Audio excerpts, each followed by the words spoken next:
Ah, beautiful. Beautiful kill. No, but every time... Easily. Dots gets it. Denied! Trisha Tubo on the right. Shoots it to the other side. What a set by Louis to Pia Ildefonso. Creamline Cold Smasher handang-handa na para sa Farm Fresh Foxes.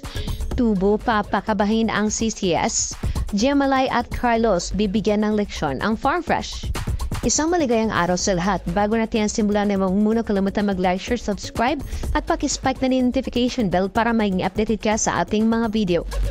Much-awaited match-up nga ang muling pagbabalik ng Creamline Cold Smasher sa PVL at makakalaban ng mga batang Farm Fresh Foxes kung saan ay muli na nating matutunghayan ang banggaan ng dalawang kupunan. Kung maalala ninyo sa nakaraang laban ay pinakabangan ng Foxes ang veteran team na CCS nang wapwersa nila ito in a 4-setter match.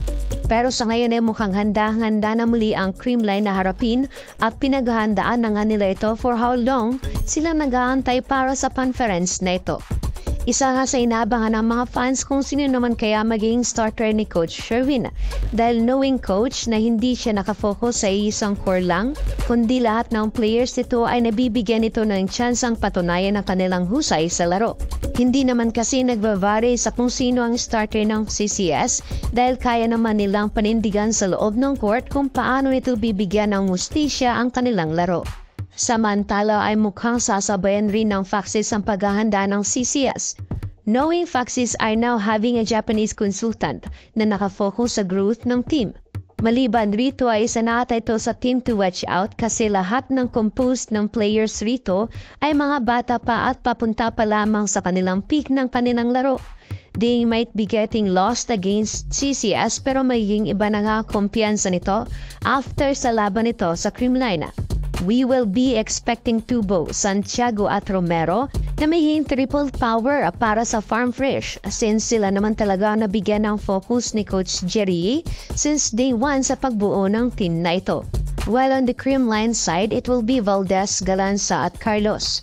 Bonus na lang ang ibang players ng CCS na maging starter ng team. Dahil wala naman kasing pina-follow na estilo ng paglalaro si Coach Sherwin. Basta't kaya mong mag-contribute sa game ay ipapasok kanya ng walang pag-aalinlangan. Isa na siguro sa may nabangan ng mga fans sa ngayon ay kung ipapasok ba si De Leon, Denden Lazaro at ang bagong si Dej Rodriguez para sa starter ng CCS. Well, yan ang ating aabangan. This match will be a thrilling game since it's a game of a veteran team versus a young and fresh team. Mga kavale, sino kaya sa tingin niyo ang mananalo between CCS at Farm Fresh? Sa tingin mo ba kayang ulit ng Farm Fresh na mapwersa ang game into a 4th set o di kaya 5th set? May say ka ba dito? I-comment mo na yan. Huwag mong kalimutan mag-like, share, subscribe at mag-leave ng comment, hit mo rin notification bell para maging updated ka sa ating mga video.